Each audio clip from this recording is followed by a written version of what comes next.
સમાચારોની શરૂઆત કરીએ મહત્વપૂર્ણ સમાચાર અમદાવાદમાં ક્ષત્રિયોની રેલી કાઢવાનો નિર્ણય રદ કરવામાં આવ્યો છે।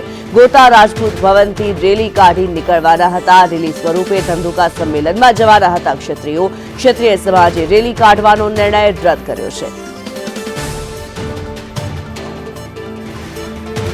કશ્યપ જોશી અમારી સાથે લાઈવ જોડાયેલા છે। કશ્યપ, ક્ષત્રિયો દ્વારા રેલીનો નિર્ણય રદ કરવામાં આવ્યો છે, શું કારણ રહ્યું છે? ધંધુકામાં જે મહાસંમેલન યોજાનાર છે ને ત્યાં પહોંચવા માટે થઈને ક્ષત્રિય આગેવાનો છે તે ગોતા રાજપૂત ભવનથી રેલી સ્વરૂપે ધંધુકા જવાના હતા, પરંતુ આ નિર્ણય છે તે તેમના દ્વારા રદ કરવામાં આવ્યો છે ને અચાનક વ્યવસ્થાનું કારણ છે તે તેમના દ્વારા આગળ ધરવામાં આવ્યું છે ને તેના કારણે આ રેલી છે તે તેમના દ્વારા રદ કરવામાં આવી છે। ક્ષત્રિય સમાજના અગ્રણી જે છે તે થોડીવારમાં અહીંયા પત્રકાર પરિષદ કરશે અને ત્યારબાદ અહીંથી તમામ જે અગ્રણીઓ છે તે ધંધુકા જશે, પરંતુ જે રેલી સ્વરૂપે અહીંથી ધંધુકા જવાનો તેમનો નિર્ણય હતો તે તેમના દ્વારા માંડી વાળવામાં આવ્યો છે અને આ રેલી જે છે તે તેમના દ્વારા રદ કરવામાં આવી છે। જી ધન્યવાદ કશ્યપ આ માહિતી માટે।